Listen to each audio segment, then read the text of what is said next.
usted siente como paz, alegría, familia, armonía.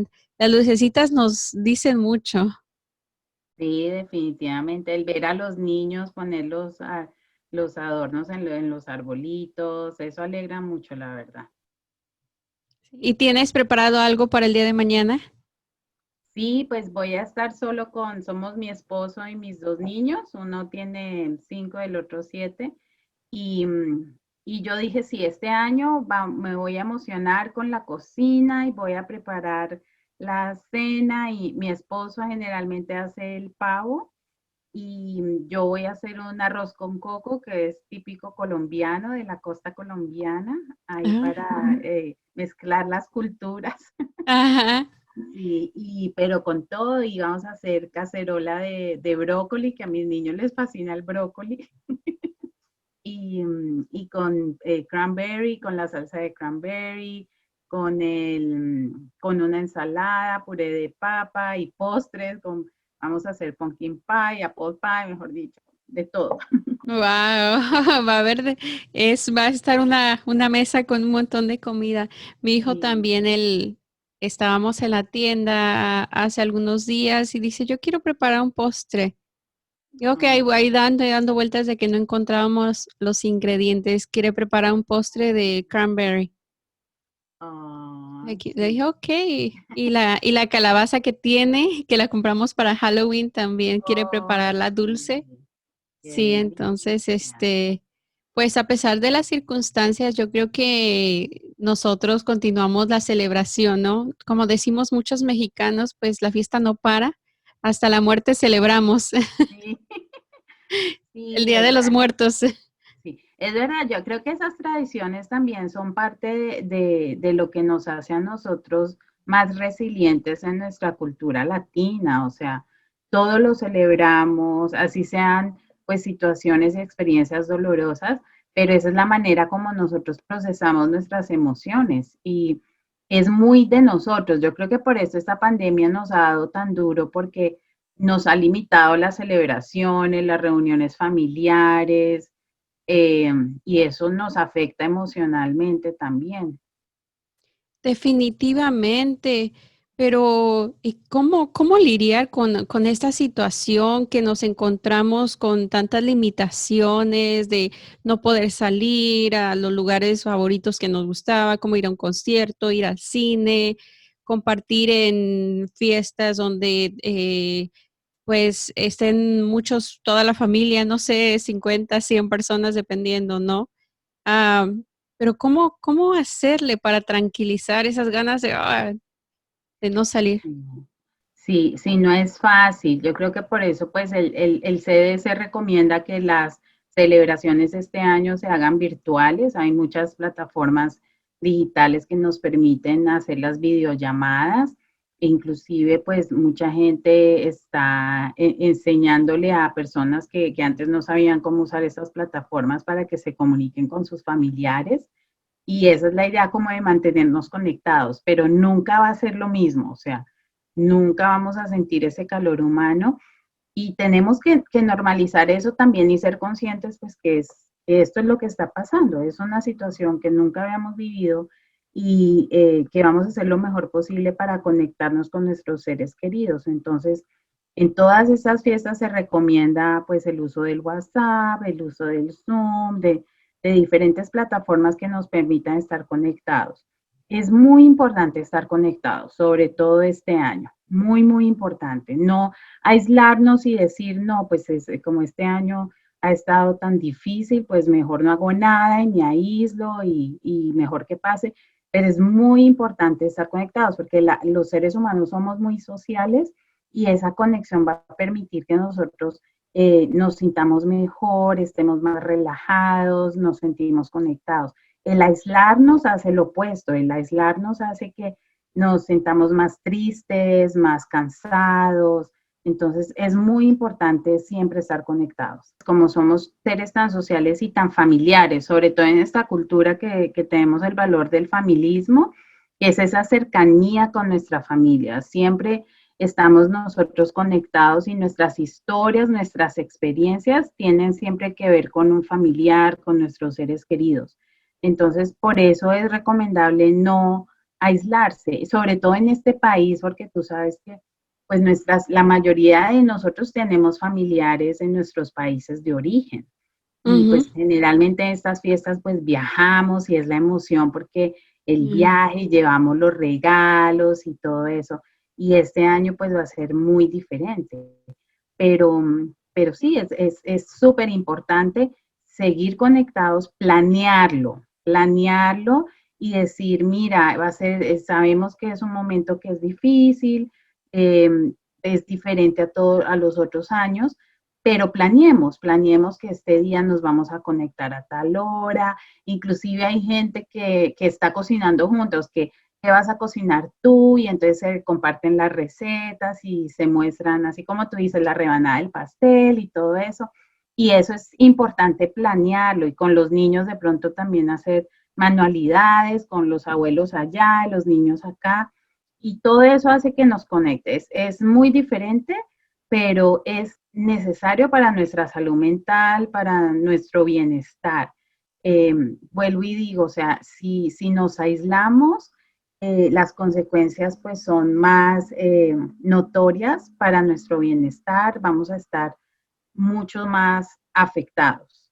Entonces es importante estar conectados. Y si hay muchas familias, por ejemplo, o personas que viven en Estados Unidos que no tienen familias grandes y entonces generalmente, por ejemplo, se reúnen aquí con amistades Ujú. y de pronto este año no se puede. Entonces, hay muchas, o en las iglesias o en centros comunitarios que ofrecen como esos espacios para reunión, este año de pronto no van a estar. Pero es importante que eh, busquen la manera de conectarse porque sabemos que hay plataformas y grupos virtuales donde pueden acudir y pueden pues como sentir esa conexión también con otras personas en estas fiestas. Así es muy importante, pero hay que tener en cuenta que también esta pandemia nos ha no solamente verle el lado negativo, sino el lado positivo. Por ejemplo, a nuestros familiares o X persona que no sabía usar cómo hacer una videollamada, cómo utilizar Zoom, cómo utilizar Skype. Lo están haciendo porque es la única forma, ¿no?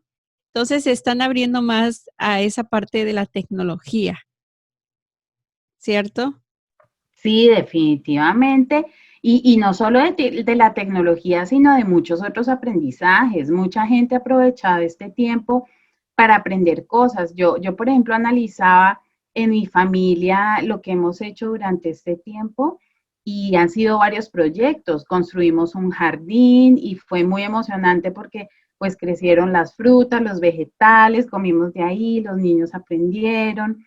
Mi esposo construyó un closet, hicimos como un espacio deportivo en la casa.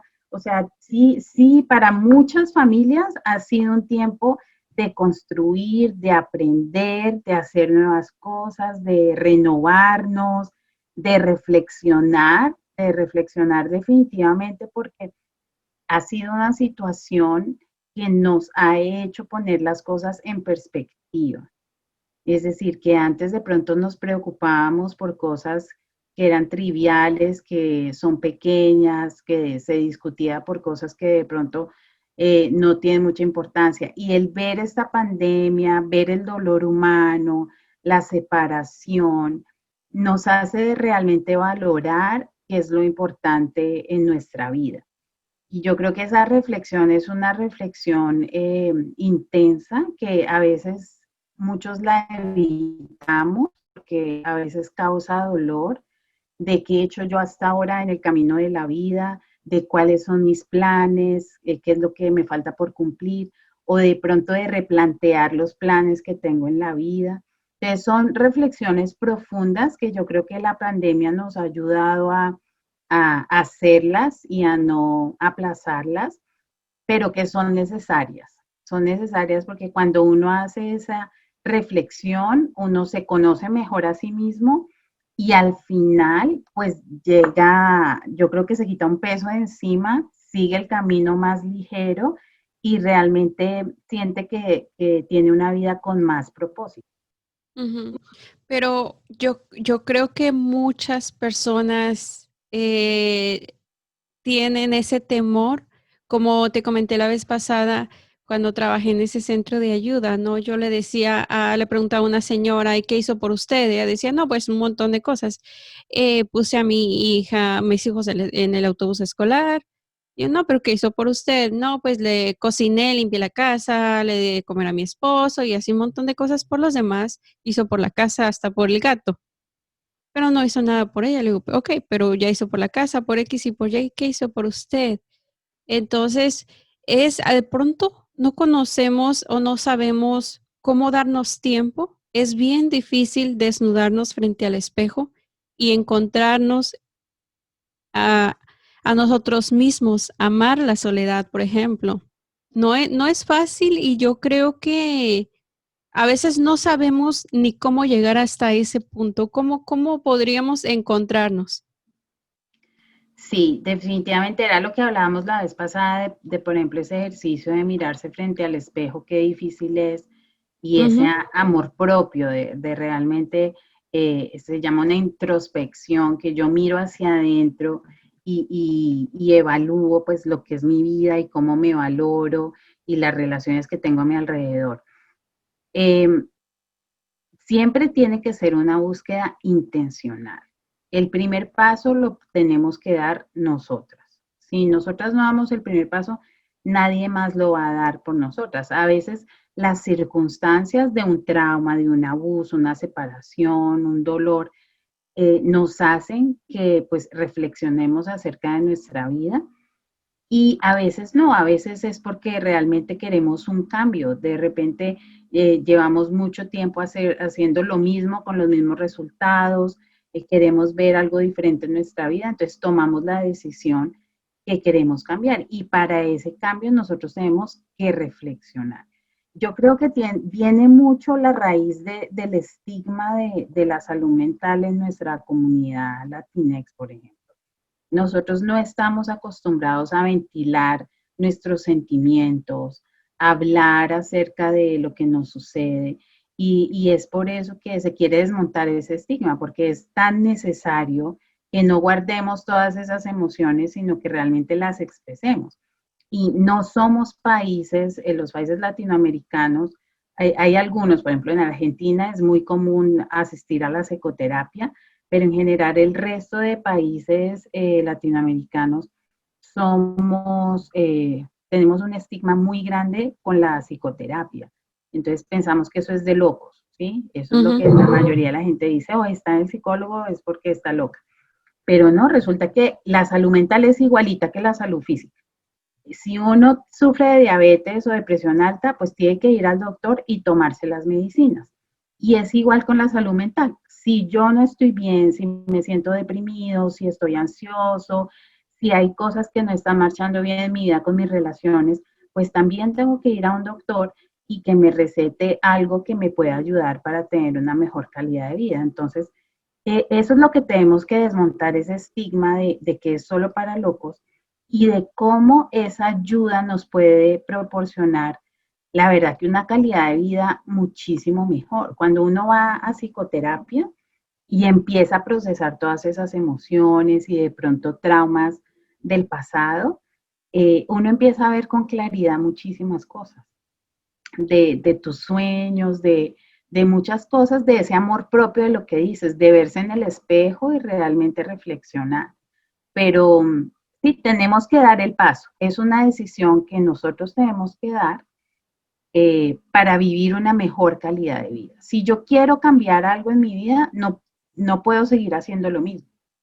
Tengo que tomar una decisión y hacer un cambio. Y ese cambio puede ser empezar unas sesiones de psicoterapia, unas charlas con alguien que me ayude a empezar a valorar mejor, pues, cuál es mi situación. Definitivamente, y sí, es muy cierto lo que mencionas de que al escuchar ir con un terapista De pronto pensamos, no, es que está loco, tiene problemas mentales o qué onda con esta persona. O nos cohibimos de que, ¿por qué yo voy a ir con un terapista si yo me puedo controlar? Exacto. Yo sé hacer las cosas, yo sé lo que me conviene y lo que no me conviene, pero es muy cierto lo que mencionaste, definitivamente, sobre si tenemos un problema de salud, acudimos con el doctor. Pero si tenemos un problema de la mente, ¿cómo identificarlo? A veces pensamos, ¿me duele la cabeza? O decimos, me duele la cabeza, nos tomamos, ay, una pastilla y ya se me va a pasar, ¿no? Ujú. Pero ¿por qué nos duele la cabeza?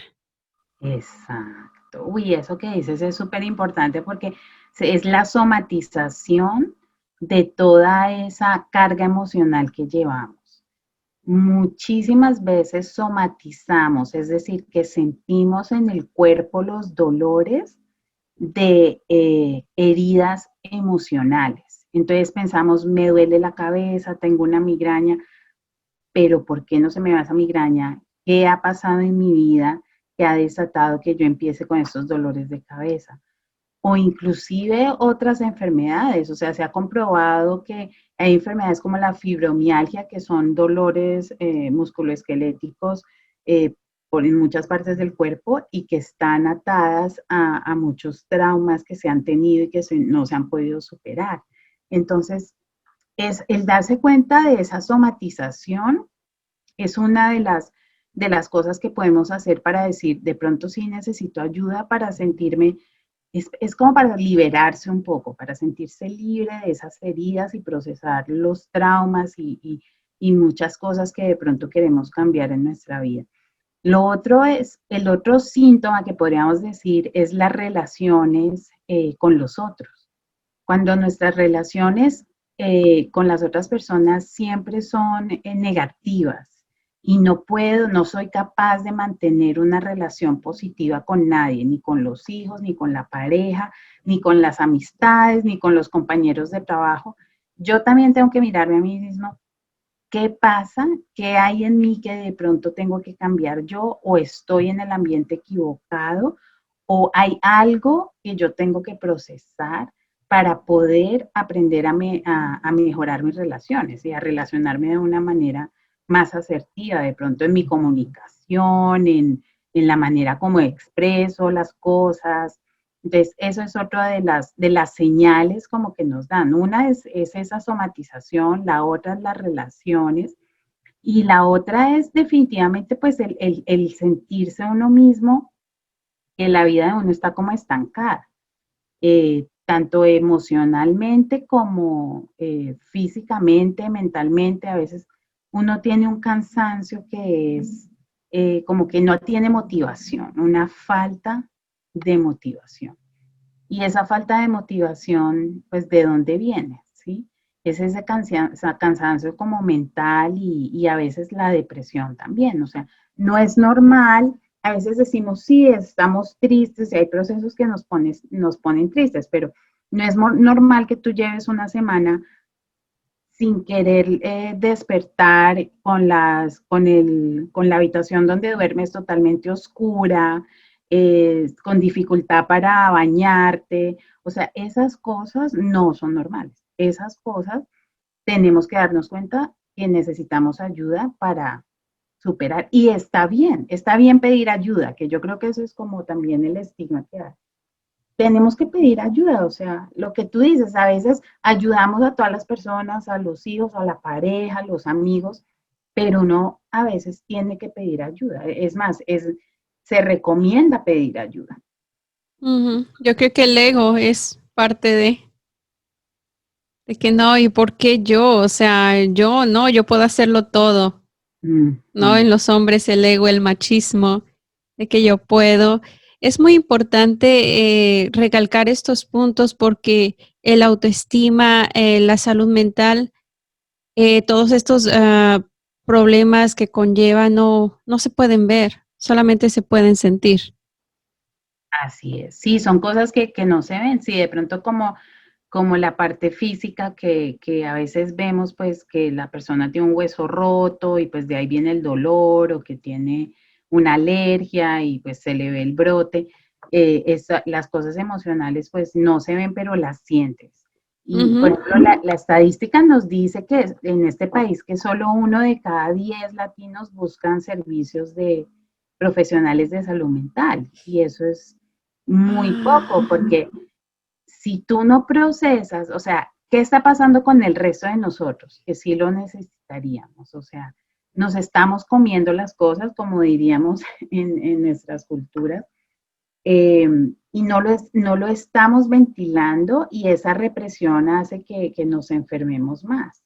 Es necesario hablarlo y a veces no es solo con un terapeuta, puede ser un grupo de apoyo, puede ser un grupo en la iglesia, las personas que asistan a la iglesia, o un grupo de centros comunitarios, o para los jóvenes, un grupo en la escuela, pero es ponerle atención a nuestra salud mental, o sea, saber que así como la gente hace ejercicio y quiere cuidarse su cuerpo y todo, la salud mental es igual, o sea, ¿qué le estamos dando a nuestra salud mental para que esté bien? Entonces, eso es importante como tenerlo en cuenta y eso no nos los enseñan desde pequeños, que debería ser así, o sea, pero ujú. es importante sobre todo y que se lo pasemos a las otras generaciones también. Así es. No le enseñan desde pequeños. Yo creo que lo que nos enseñan es todo lo contrario. Por ejemplo, a los niños, no llore porque eso es de niñas, ¿cierto? Que usted es un hombrecito, no tiene que ser fuerte. Y a las niñas hay que sean más frágiles, más nobles, más dulces, ¿no? O que las niñas visten de rosita y los hombres de azul. Sí, esos son estereotipos de género que son sociales, eso es totalmente cultural y social, porque si tú pones a los niños y les pones los colores, si tú no le has dicho el rosado es de niña y el azul es de niño, pues el niño igual puede escoger el rosado porque le gusta el Ujú. rosado y el niño y la niña escoge el azul porque le gusta el azul. Esos son conceptos culturales que se han instalado pues en los sistemas patriarcales, como tú dices, y machistas, y entonces hacen esos estereotipos de género que son totalmente pues sociales y eso conlleva a lo que tú dices de que las niñas son frágiles, los niños no lloran y por eso tenemos tantos hombres que nunca han asistido a una terapia, que son incapaces de expresar sus emociones por ese mismo machismo. O sea, ha sido como una falta de validación de sus emociones.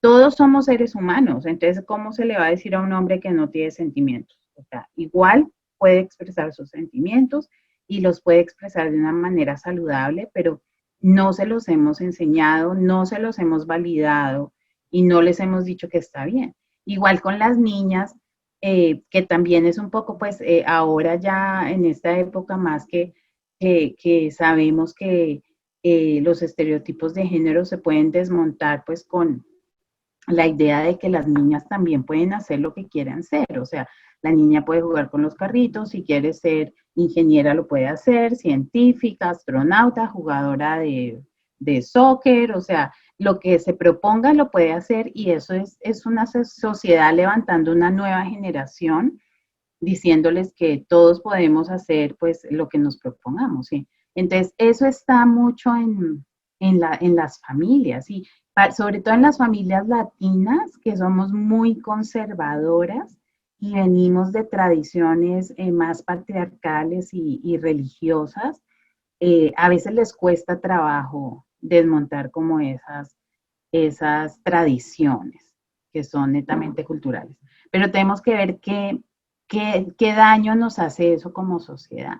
Por ejemplo, para las niñas, la idea del amor romántico. Si tú le enseñas a la niña todo el tiempo que el príncipe azul va a venir a salvarla, entonces la niña crece con esa historia de que yo voy en busca de mi príncipe azul, cuando sabemos que eso es una fantasía total, eso no existe, y que tú tienes que criar niñas que sean independientes y que el día de mañana que quieran buscar una pareja, si es que quieren hacer una familia, pues que sea una persona que las pueda apoyar y que tengan objetivos y metas en común, no que nos vaya a salvar, ¿salvar de qué? O sea, no, eso es esas son las cosas del amor romántico que lo tienen los cuentos y todas nuestras tradiciones.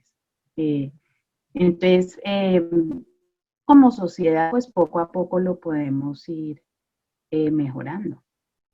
Sí, yo creo que Disney ha tenido, ¿qué te podría decir? Al momento de hacer sus caricaturas donde la princesa sufre y sufre y ya luego llega el príncipe azul y la rescata. Entonces muchas niñitas crecen con esa idea de que todo va a estar bien después, que primero hay que sufrir y sufrir. Y muchas personas por eso permiten tantos abusos, porque crecieron con esa idea. Sí, sí, esa idea del amor romántico. Ahora muchos colectivos y muchos movimientos feministas han replanteado esos cuentos de princesas y yo creo que hasta Disney pues está mirando, han salido caricaturas de más niñas guerreras, de fuertes, o sea, la misma Frozen uno la ve y ya la ve como más independiente y yo creo que se ha replanteado eso un poco por lo mismo, porque es increíble cómo la cultura, los medios de comunicación nos forman una idea de lo que nuestra vida debe ser. Entonces, así nosotros tengamos unas tradiciones y vengamos de unas familias que tengan una cultura pues más conservadora, es importante que cada quien aprenda a formarse sus propias ideas, que tenga un pensamiento crítico. Que yo no voy a hacer lo que me dicen los medios de comunicación porque dicen que eso es lo que está bien, sino que yo enseñe a los niños y me eduque a pensar críticamente de la información que estoy recibiendo. Entonces, y hacer sobre todo independientes. Para las niñas, por ejemplo, eso es fundamental, o sea, desde pequeñas decirles, tú puedes ser lo que quieras ser, si quieres ser profesional, puedes ser profesional, si quieres ser mamá, puedes ser mamá, si no lo quieres ser, también está bien. Eso es importante, pues, decírselo y repetírselo a las niñas y a los niños también. Yo que tengo niños, por ejemplo, es increíble cómo ya la socialización hace que empiecen a verse diferentes entre niñas y niños. Entonces, los niños, mis niños a veces, el otro día me dijo mi niño que vio en la televisión una niña disfrazada de astronauta. Entonces me pregunta, ay, las niñas también pueden ser astronautas. ¿Y quién te había dicho que no pueden ser? O sea, ¿de dónde sacan eso de que no pueden ser? Claro que pueden ser astronautas, claro que pueden ser científicas, jugadoras de soccer, de atletas, lo que se propongan. Entonces, tenemos muchas mujeres, por ejemplo, trabajando en trabajos de construcción pesados, y eso son cosas de estereotipos sociales que se van armando ahí en la socialización con los niños, con los juguetes, como tú decías. Entonces, el, el, esa reconstrucción que eso tarda generaciones. Yo creo que pues ahora los movimientos feministas han hecho mucho, eh, pero de todas maneras falta. Pero esa reconstrucción tarda generaciones. Definitivamente, yo creo que todo empieza por la casa. O sea, como nosotros vamos educando a nuestros hijos, el decirles, tú puedes usar el color que tú quieras, elige, no pasa nada, pero posiblemente se van a cohibir un poquito porque allá afuera van a salir. Pero nosotros tenemos que empoderarles también aquí en nuestra casa, su mente, ¿no? Y otra cosa que también les enseñamos o nos han enseñado a decir no es una falta como de respeto. Yo no puedo decir no. Si el tío llega y la abraza y siéntate aquí en la pierna, mi amor, no pasa nada. Y la mamá, no, tienes que respetarlo, no, ahí quédate, o tienes que saludarlo y la niña se siente incómodo, ¿no? Incómoda, pues, pero el decir no, yo creo que es algo que no nos han enseñado. Sí, el consenso de decir que no es no. Es un concepto yo creo que no es nuevo, pero que definitivamente por la misma sumisión Ujú. que hemos tenido históricamente, las niñas y las mujeres.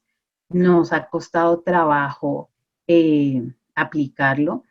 Ahora con el movimiento Me Too, que es en español, ¿cómo se diría? Ya se me olvidó cómo es el Me Too, que fue el movimiento que ya Yo hace unos, también sería. yo también, sí, que el movimiento que hace unos años se levantó de cuando las mujeres empezaron a denunciar abusos sexuales eh, por empleadores, por figuras muy importantes, figuras públicas muy importantes del cine, la televisión y en diferentes contextos profesionales. Ese movimiento nos ha enseñado muchísimo de que ha sido doloroso porque es el descubrir de que muchas niñas y mujeres han sido víctimas de violencia basada en el género y de abusos. Hoy, por ejemplo, se celebra el Día Internacional de la Eliminación de la Violencia contra la Mujer y ese movimiento nos hizo ver a gran escala, pues, el fenómeno tan triste en el que está la mujer y en el que en los diferentes contextos que ha sido abusada. Pero también nos ha enseñado lo del consenso, porque cuando uno escuchaba, empezó a escuchar los juicios contra los agresores, las excusas que daban es que ella sí quería, es que ella no dijo que no, es que ella, entonces ese consenso tiene mucho que ver con ese poder, ¿sí? Cuando una persona está en la posición de poder, pues el temor a decir que no, empezando por ahí, por las consecuencias, sobre todo para las personas inmigrantes, una mujer inmigrante, por ejemplo, que un empleador la amenace con quitarle sus documentos o con reportarle inmigración. Ese temor es muy difícil, pero no significa que yo estoy dando un consenso. Sigue siendo una violación, sigue siendo un abuso. Y el decir que no, porque hemos tenido, yo he visto casos donde la víctima dice no, pero el agresor dice, pues solo lo dijo una vez y como a las mujeres un no es un sí, porque eso es como hay un mito también ahí. Entonces Claro. yo seguí. Entonces, sí, ese no es no y desde el principio, en todas las relaciones, enseñárselo, por ejemplo, a las niñas adolescentes que empiezan sus relaciones ya con los novios, que el no es no, y esa es parte de la comunicación con la pareja también.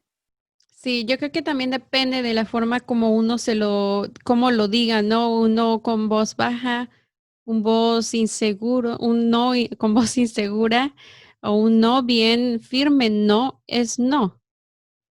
No es bien importante la forma como uno se expresa.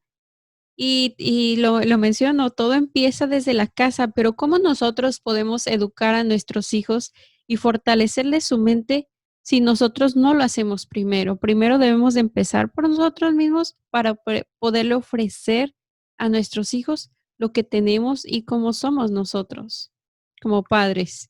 Sí, definitivamente lo que tú dices, si no, no podemos dar de lo que no tenemos. Y lo otro es que si no tenemos una comunicación abierta en casa, pues es muy difícil que nosotros vamos a formar o vamos a desmontar esos estereotipos y estos círculos generacionales de maltrato. Yo tengo que abrir la comunicación en mi casa acerca de todo con mis hijos, acerca de la educación sexual, acerca del bullying, acerca del racismo, de la discriminación. Esas conversaciones se tienen que tener abiertamente en las familias, sobre todo en nuestras familias latinas de Estados Unidos, donde sabemos que el sistema es opresor, que hay discriminación, que hay bullying, que hay racismo, que no hay una buena educación sexual. Y entonces es importante hablarlo desde la niñez, porque si nosotros no lo hablamos, se lo van a hablar los amigos y la información va a ser errónea. Entonces toca llamar las cosas por su nombre, toca explicar las cosas como son, o sea, no, y de acuerdo a la edad de los niños también, claro, o sea, uno no habla directamente, por ejemplo, de sexo con un niño de 4 años porque pues no es apropiado, pero sí le enseña el autocuidado de su cuerpo, de sus partes privadas, que nadie las puede tocar. Esas cosas se van enseñando de acuerdo a la edad, pero siempre con una comunicación abierta.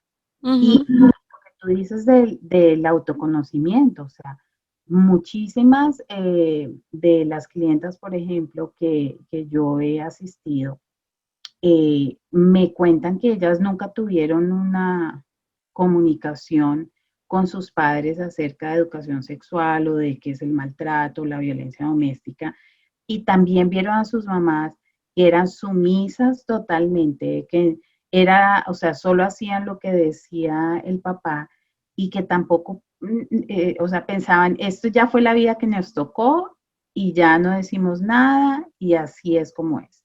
Y entonces esa es la falta de mirarse a sí mismo y el amor propio.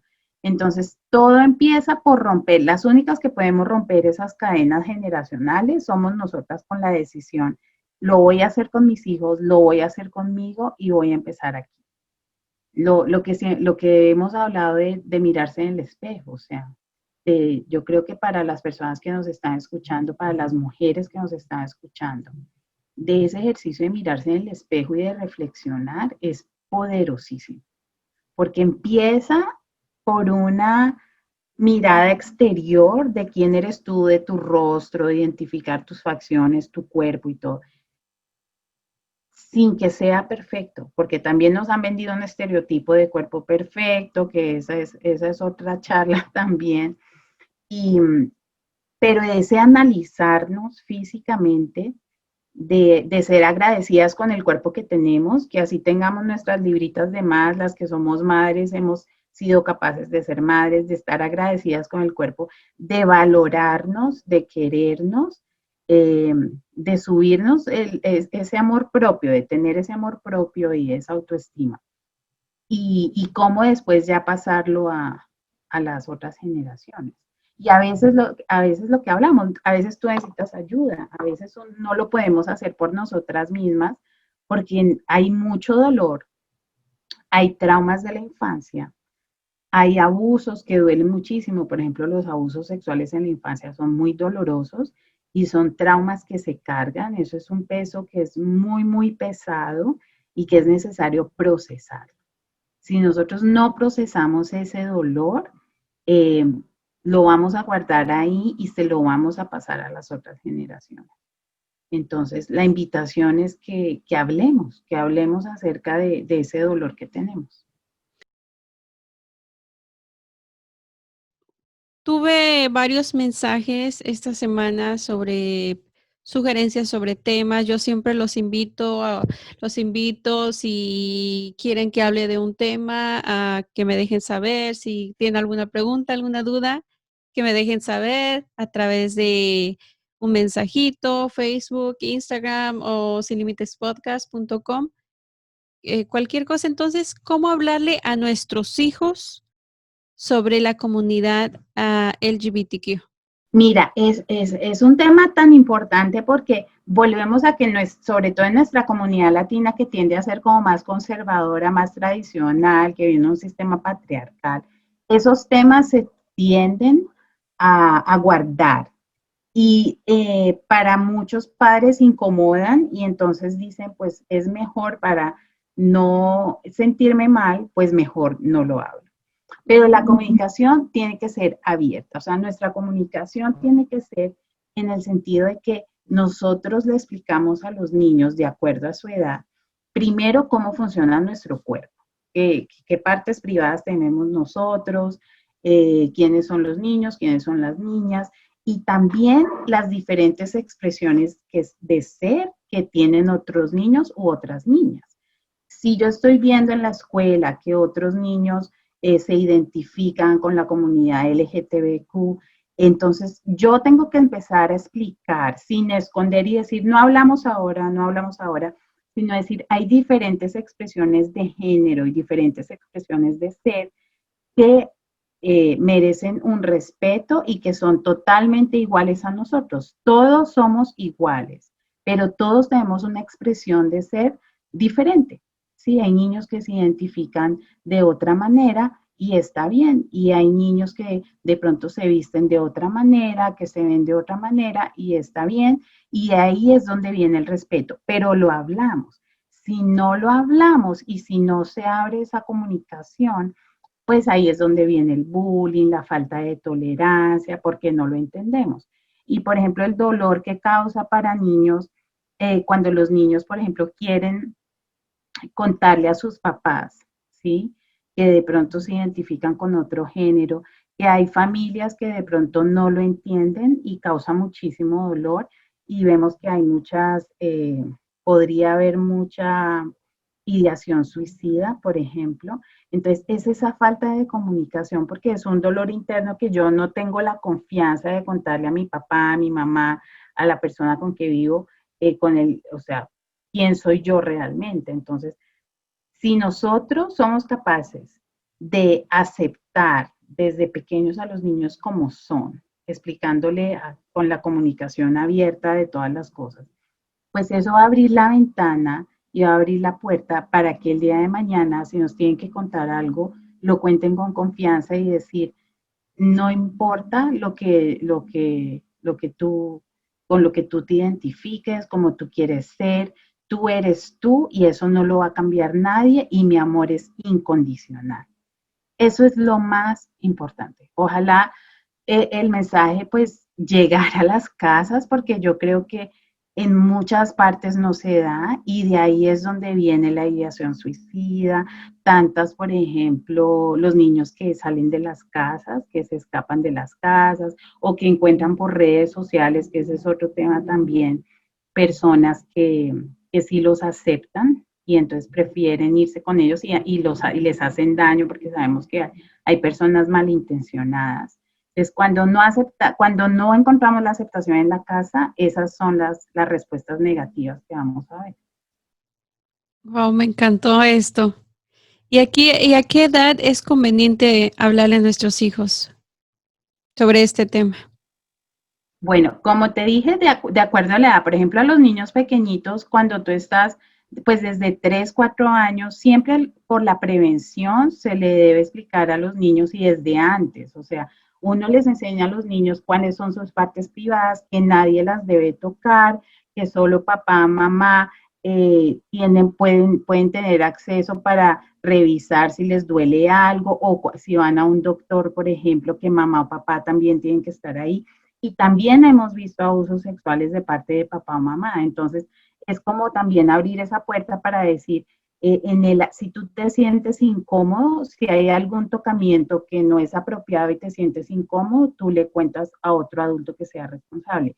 Pero al principio es simplemente identificar las partes privadas, saber cuáles son los tocamientos buenos, los tocamientos malos, cuáles son los límites con los adultos y con nuestro cuerpo. Después, cuando ya vamos creciendo, o sea, y cuando, sobre todo ahora en la escuela, pues que tú te vas dando, los niños se van dando cuenta que hay niños que son diferentes, que se visten diferente, tú puedes empezar a hablar. Sí, hay niños que de pronto se ponen arete, hay niños que ya tienen otra forma de vestirse y se le empieza a explicar a los niños que hay diferentes formas de relacionarse. Hay niños que, por ejemplo, tienen dos papás, hay niños que tienen dos mamás, y hay cuentos ahora para eso también, de que todas las familias son diferentes, sobre todo cuando están en los niños en edad elemental, porque los niños van a hablar con los otros amiguitos, van a ver la situación, por ejemplo, si los niños tienen dos papás o dos mamás, entonces se les explica a los niños que todas las familias son diferentes. Hay niños que viven con la abuela, hay niños que viven solo con la mamá, hay niños que viven solo con el papá, hay niños que viven con papá y mamá, hay niños que viven con dos papás, hay niños que viven con dos mamás. Entonces ahí se va ampliando como esa, porque esa es la realidad que tenemos. Entonces se va ampliando esa realidad de los diferentes tipos de familia. Y ya ahí va abriendo la comunicación, porque ya después los niños son más curiosos y ya cuando entra la etapa de la preadolescencia, pues ya ellos saben e identifican los otros temas. Entonces, ya la comunicación es más abierta acerca de la sexualidad, de diferentes temas de educación sexual, que de la procreación, de cómo se deben proteger, de las enfermedades de transmisión sexual, de las diferentes identidades de género, Entonces ya es como en ese tema en esa edad de la preadolescencia, pues que se tocan esos temas porque ya los niños son más curiosos. Ujú. Entonces, pero siempre es con esa tolerancia de que todos somos iguales, pero nos podemos pertenecer a familias que son diferentes.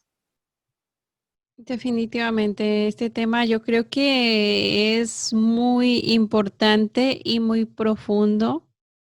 Hay muchas cuestiones, más preguntas en base a este tema. Tal vez podamos hacer otro episodio y profundizarlo un poquito más sobre la misma persona que preguntó cómo hablarle a nuestros hijos sobre el tema de LGBTQ, cómo responderle fue un hombre, cómo responderle él a su hijo cuando le pregunta que por qué los hombres se ponen implantes, porque los hombres X, porque, o sea, son muchas preguntas que fueron algunas preguntas que hizo, entonces considero que este tema podemos profundizarlo en otra ocasión. Sí, definitivamente es un tema que se debe ampliar. Yo creo que y empezando, la base siempre debe ser el respeto y la tolerancia. Eso Ujú. evita que haya bullying y que haya una comunicación abierta dentro de la familia. Y los padres también tenemos que ser sinceros, porque a veces uno no sabe las cosas, sobre todo en nuestras familias que son más conservadoras y tradicionales.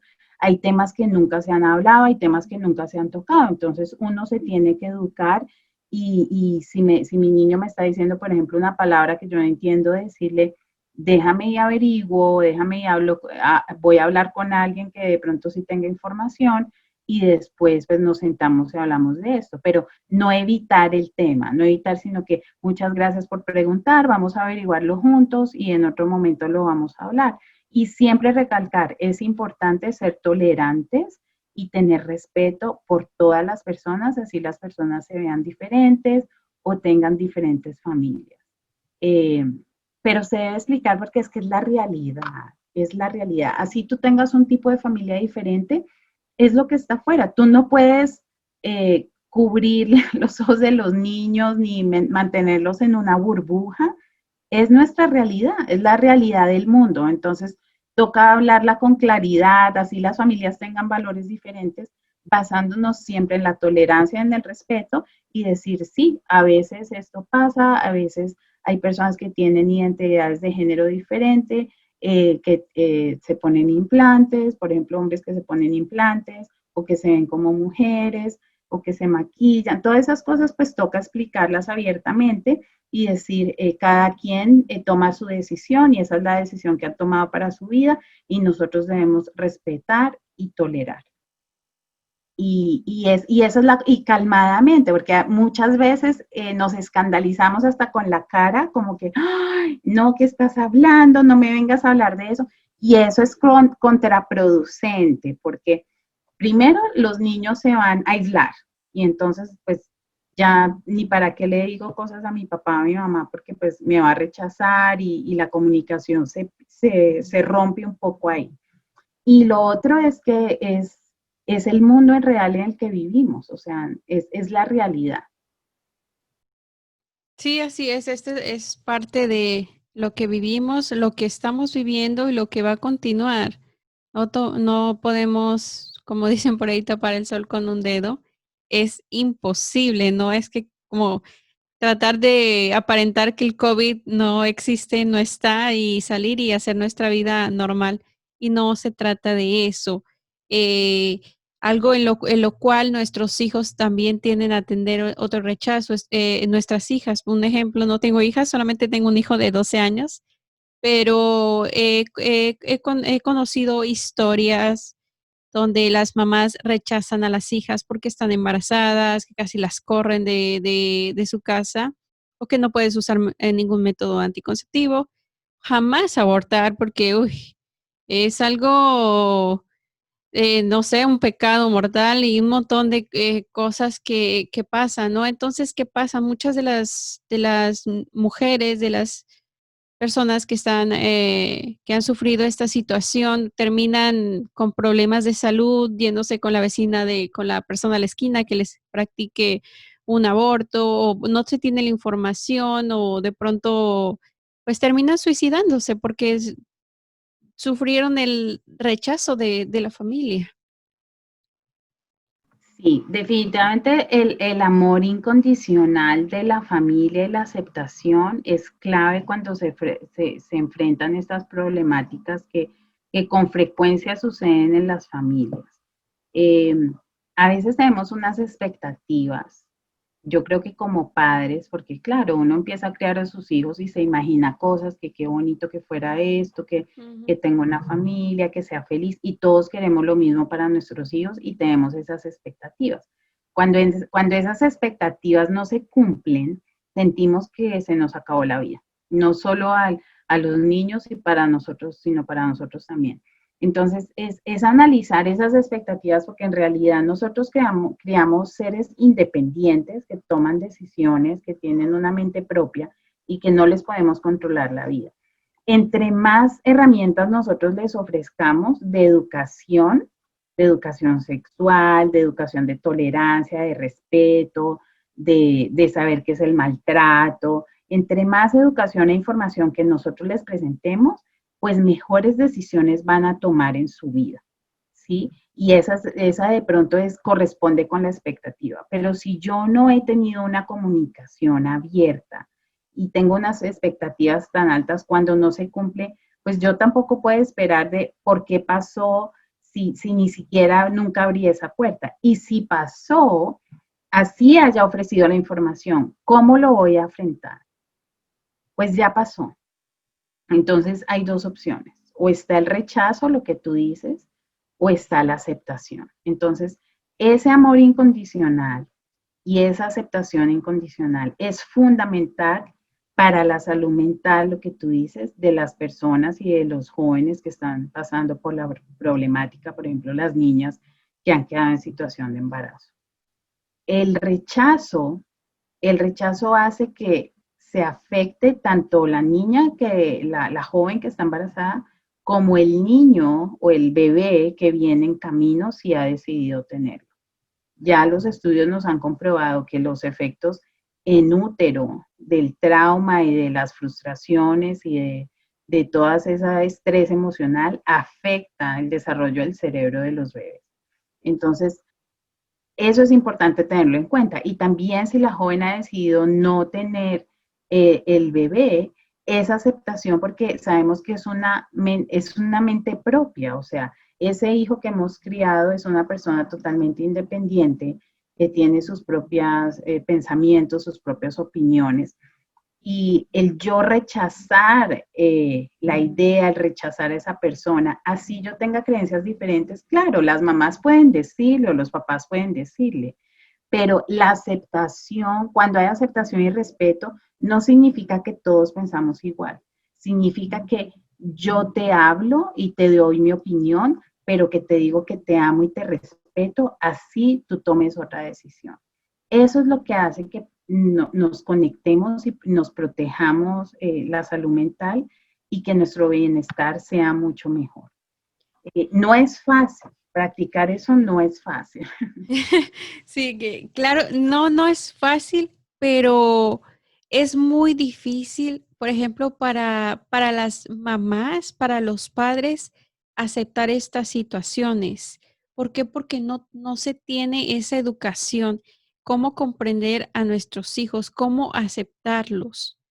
¿Por qué? Porque nosotros crecimos con unas ideas, con la religión, con la política, con la cultura, todo influye bastante en en nuestro conocimiento.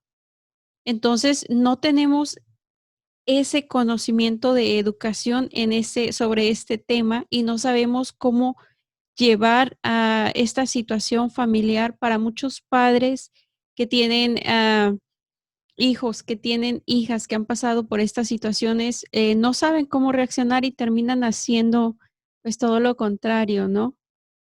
Sí, y a veces es necesario pedir ayuda también, porque se dice muy fácil.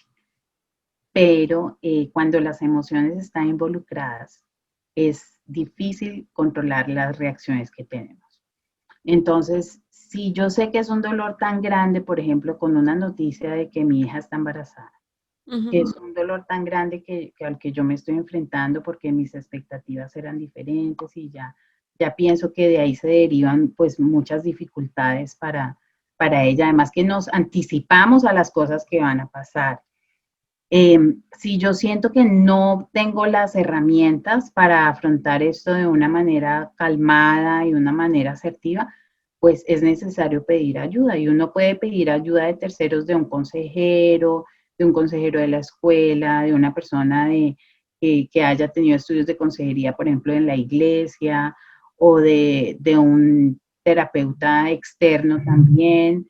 Eh, que se puede buscar a través, por ejemplo, en todas las, si vamos al doctor y preguntamos si saben de un terapeuta, pues nos pueden hacer la referencia. Y a veces es necesario esa ayuda del tercero, como para razonar un poco más esas emociones, porque cuando estamos pensando con nuestro cerebro primitivo, que es donde están las emociones, pues tendemos a reaccionar más con ira, ¿sí? Con ese instinto primitivo de la ira, el rechazo, y eso afecta a la otra persona y afecta a la relación. O sea, la mamá y la hija siempre van a ser mamá e hija, ¿sí? Entonces, ¿cómo reparar esa relación también? Y lo ideal es prevenir, o sea, lo ideal es no llegar hasta allá. Por eso las mamás que nos escuchan y los papás que nos escuchan, que no se puede, o sea, el prevenir y el que no se llegue hasta allá implica que yo tengo una comunicación abierta con mis hijos. Y por eso hablo del pensamiento crítico, porque así estemos en una familia conservadora, con unos valores religiosos tradicionales, yo debería estimular el pensamiento crítico en mis hijos en el sentido de que, mira, estas son las tradiciones de nuestra familia, esta es la religión de nuestra familia, esta es como nuestras generaciones, pues hemos criado con estos valores, pero en el mundo hay otros valores. El mundo tiene de pronto otras tradiciones. Hay otras culturas que tienen otras tradiciones. Eh, Tú decides, porque es que no podemos controlar cómo piensa la otra persona, o sea, eso es imposible. Entonces, tú decides cómo tú te sientes cómodo al ir creciendo, ir caminando por tu vida. Yo te puedo mostrar este modelo, que es lo que nosotros hemos vivido a través de generaciones de esta familia, pero en el mundo hay otras cosas y entonces tú decides cómo tú te sientes cómodo, siempre basándote en el respeto y en la tolerancia de esas otras personas, porque no somos quienes para juzgar. Y yo creo que ese es un error también a veces en el que cae la religión, porque si tú ves la espiritualidad, las religiones, si se basa en un ser superior, digámoslo Dios, que Dios es amor, por ejemplo, en la religión judeocristiana. Cuando tú lees las escrituras y dice que Dios es amor, o sea, en ningún momento dice que Dios juzga, sino que Dios es amor y que es aceptación. Entonces, eso es lo que se nos olvida, porque no está excluyendo a nadie más, sino es a todos los seres humanos y que tú puedes decirle a tus hijos, esto es lo que nosotros hemos vivido, pero en el mundo va a haber otras cosas que tú vas a encontrar. Entonces, siempre con el respeto, la tolerancia y tú decides, ¿sí? ¿Qué camino quieres seguir? Porque tú eres una persona independiente que tienes la capacidad de pensar. Así es, hasta creo que hasta el Papa agarró, ¿no? La onda y entendió eso de que, como lo mencionas, de que Dios es amor y es normal que si las personas sienten amor uno al otro, pues ¿por qué no? Si quieren casarse, que lo hagan, ¿cierto? Sí, o sea, es esa parte del juzgar, yo creo que va en contra de lo que debería ser la religión. Y yo creo que eso es lo que un poco se ha de pronto como tergiversado en los mensajes, porque todo lo que es basado en la literatura pues judeocristiana, en otras religiones, realmente se basa en el amor, en la aceptación, en el construir, en el ser mejor persona, eh, pero realmente a veces como que el mensaje se contradice y no debería ser así. Entonces, sobre todo con los hijos, el empezar a esa comunicación abierta, la comunicación y el ejemplo. Tú no puedes esperar que los niños aprendan de algo que tú solo le estás diciendo con tu palabra si tú no das el ejemplo. Los niños aprenden por el ejemplo, no por la palabra. Si yo les digo, tienes que respetar a los otros, pero ellos me ven que yo trato mal a otra persona, ¿qué creen que va a hacer? O sea, va a seguir, va a tender a seguir ese patrón de tratar así a las otras personas. Entonces, no es con la palabra, es con el ejemplo de cómo tratamos a los otros. Y, y la comunicación, definitivamente prevenir, o sea, entre más yo tape las cosas, entre más evada los temas, por ejemplo, lo de la educación sexual es clave, clave que los padres les abran a los hijos, porque ¿de dónde creen que van a aprender la información? Pues en la escuela van a aprender la información con los amigos y muchas veces Ujú. la información no es correcta. Entonces, ahí es donde vienen los problemas. Así es, definitivamente. Todo empieza por la casa. Si nosotros mantenemos y empoderamos sus mentes, ellos van a ser unas personas más selectivas al momento de tomar una decisión, al momento de decidir qué tipo de personas quieren a su alrededor, qué tipo de amistades, si es una persona que tóxica, es una persona que es negativa, es una persona que me va a ayudar a crecer, o es una persona honesta, qué tipo de persona quieren en su vida. Pero para eso yo creo, y lo menciono nuevamente, es importante, pues, nosotros como padres estar bien, tener nuestra salud mental súper sana, no hoy solamente, ni, o sea, todos los días, no esperar a mañana para decir: mañana voy a estar mejor". No, hoy, todos los días hay que trabajar en nuestra mente, todos los días, así como trabajamos en nuestro cuerpo para estar mejor, como le prestamos, atención, que si nos duele, no sé, una parte del estómago, ay, vamos con el doctor. Así también hay que prestarle atención a esos síntomas de la mente, que si nos duele la cabeza, que si estoy enojado, ¿por qué estoy enojado si no ha pasado nada? ¿Por qué estoy de mal humor? O que si de pronto, no sé, he escuchado personas que sienten y dicen: "Ay, es que me siento triste o siento ganas de llorar y no sé por qué". Es que algo no está bien. ¿Cierto? Entonces, Sí. por esa razón es bien importante que prestemos atención a algo que no podemos ver, pero que sí podemos sentir. Exacto, tienes toda la razón. Eh, a veces, a veces necesitamos más ayuda de la que pensamos y está bien. Como decíamos, lo que tú dices de, así como vamos al doctor para otras cosas, a veces necesitamos medicamentos también. O sea, si entramos a una depresión profunda o personas que sufren del estrés o de otras enfermedades mentales de pronto donde hay un desequilibrio neuronal o es algo genético, a veces necesitamos medicamentos, a veces no solo necesitamos un terapeuta, sino necesitamos ir al psiquiatra también. Y está bien, o sea, está totalmente bien y eso es lo que tenemos que normalizar. Igual, si sufrimos de diabetes, pues tenemos que tomarnos la medicina también para controlar el azúcar. Es igualito con la mente, o sea, si necesitamos un medicamento para estar regulados emocionalmente, pues lo necesitamos. Si vemos que otras opciones no nos han funcionado, pues de pronto ya es momento de que busquemos una ayuda de un psiquiatra. Entonces, eso es tan importante. No podemos separar es que no podemos separar el cuerpo el cuerpo es completo, o sea, de aquí para abajo no podemos separar la cabeza, o sea, lo que pasa en nuestra mente, todo el equilibrio neuronal y los pensamientos que tenemos y todo, no los podemos separar. Entonces, igual necesitamos ayuda para que tengamos un bienestar emocional. Y lo que tú dices es muy cierto de decir de esas señales, ¿no? Que me siento triste, que me siento ansioso.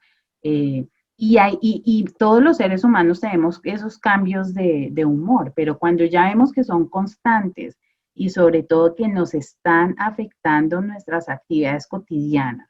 Que yo no me puedo concentrar en el trabajo porque estoy triste todo el tiempo o porque lloro todo el tiempo. Que no puedo tener una buena relación con mi familia porque tengo una ira todo el tiempo, todo me da coraje. Esas son las cosas que nosotros tenemos que mirar. ¿Cómo está afectando mis actividades cotidianas? Así es muy importante, me gustó mucho lo que dijiste, ¿no? De que no podemos separar nuestro cuerpo cuando es un cuerpo completo, o sea, nuestra cabeza de nuestro cuerpo. Y sí, es muy importante que prestemos muchísima atención porque yo no sé, escucho personas de la salud mental, y sí, escucho de la salud mental, hemos escuchado de la salud mental, pero a veces no se tiene ni idea ni qué es la salud mental. Yo creo que este tema de salud mental se debe de incluir en las escuelas, que debería de ser una clase para nuestros niños, nuestros estudiantes, para que crezcan con una mentalidad más fuerte, que no solamente fuertes del cuerpo, sino fuertes de la mente. Otra clase que es importante, finanzas, ¿no? Pero bueno, ese es otro tema. En este momento, la salud mental debería de, pues ya que pasó lo del censo y todo eso, que por favor, pongan clases de salud mental en las escuelas, que es muy importante. Total, en otros países hay clases de empatía y de inteligencia emocional. Es más importante que cuando tú seas un adulto tengas la capacidad de tener empatía con otro ser humano y que tengas inteligencia emocional para tolerar y respetar a otras culturas, a otras personas que se ven diferentes a ti, que ser un profesional exitoso. O sea, ¿de qué nos sirve tener una persona exitosa y rica y famosa si no tiene esas cualidades de la empatía, de la inteligencia emocional, del respeto? No estamos creando una generación de seres humanos que aporten realmente para que nuestra raza pues siga progresando y surgiendo y sea empática y compasiva unos con otros. Entonces, eso sí debería ser algo que aquí lo estamos hablando, a veces uno dice, pues es como obvio, ¿no? Que lo estamos hablando, debería implementarlo, pero no sabemos porque en otros países sí ya se están dando cuenta de eso y yo sé que hay proyectos, por ejemplo, en diferentes escuelas de Estados Unidos tienen como proyectos curriculares que incluyen la inteligencia emocional, la empatía, pero no está tan arraigada en los currículos, lo cual debería ser obligatorio. O sea, sería de las... Definitivamente. Sí. Es muy triste ver que muchos jovencitos se suicidan por el bullying, porque tienen su autoestima muy bajo, porque no saben qué hacer, no saben cómo hablar, porque en su casa lo rechazan, porque es una persona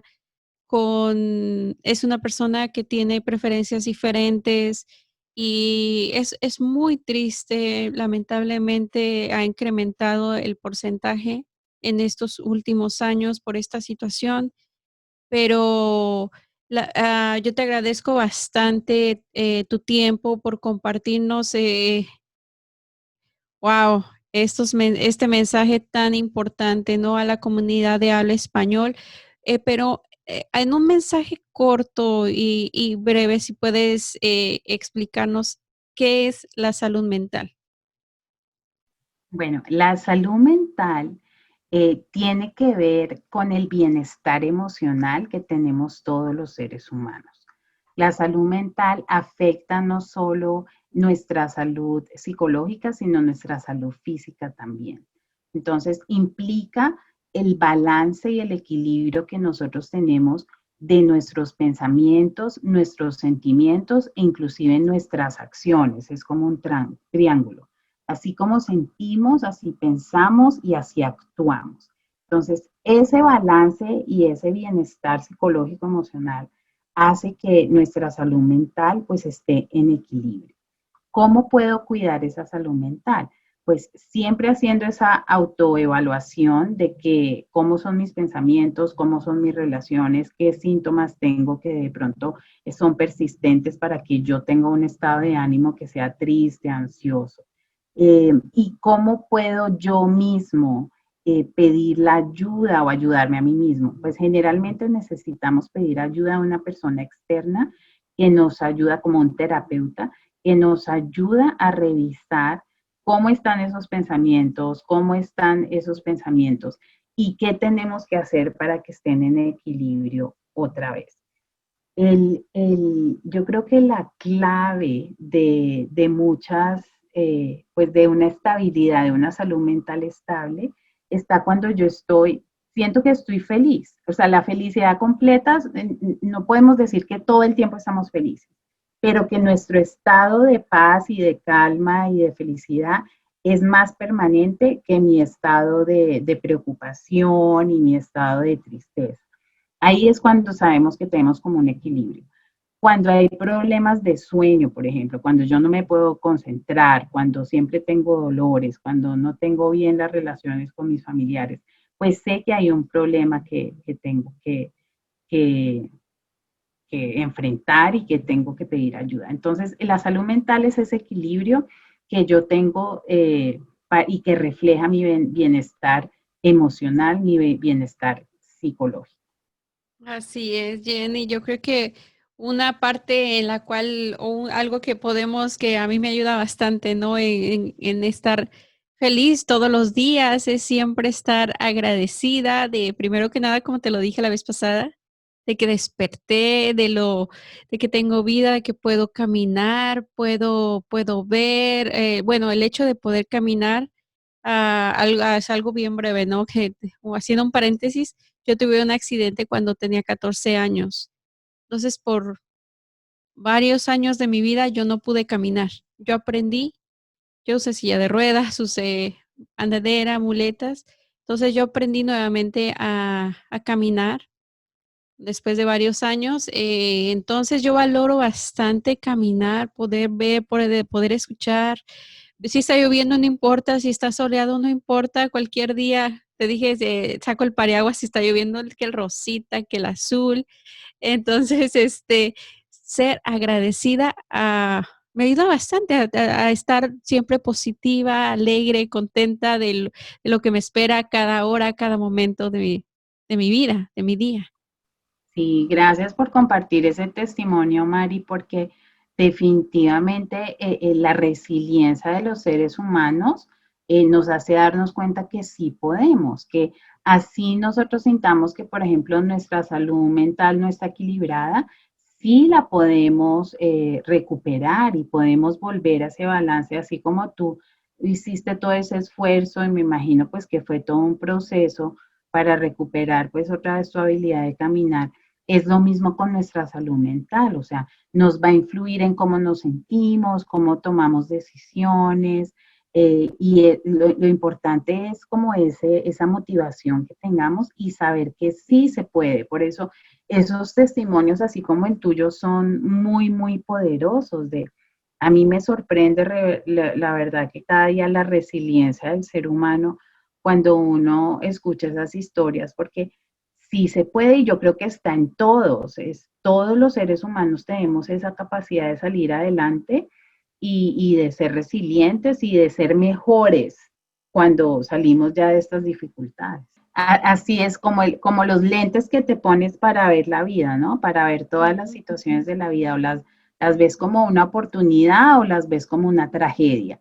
Y así empezamos a hablar hoy, por ejemplo, de lo de la pandemia, de que muchas personas han aprovechado el tiempo de reflexión, de hacer nuevos proyectos, y depende de los lentes que nos pongamos ante las diferentes situaciones. Y también de aceptar que a veces necesitamos ayuda. Ese es yo creo que el mensaje también muy importante que a veces tenemos que decir, sí, necesito ayuda y quiero cambiar cómo me siento para tener una mejor calidad de vida. Y la salud mental es importante, por ejemplo, en todas las etapas de la vida, en la niñez, en la adolescencia, en la adultez, en la vejez, en todas las etapas. Y entonces en cada etapa es importante pues que busquemos apoyo, que busquemos una ayuda y reconocer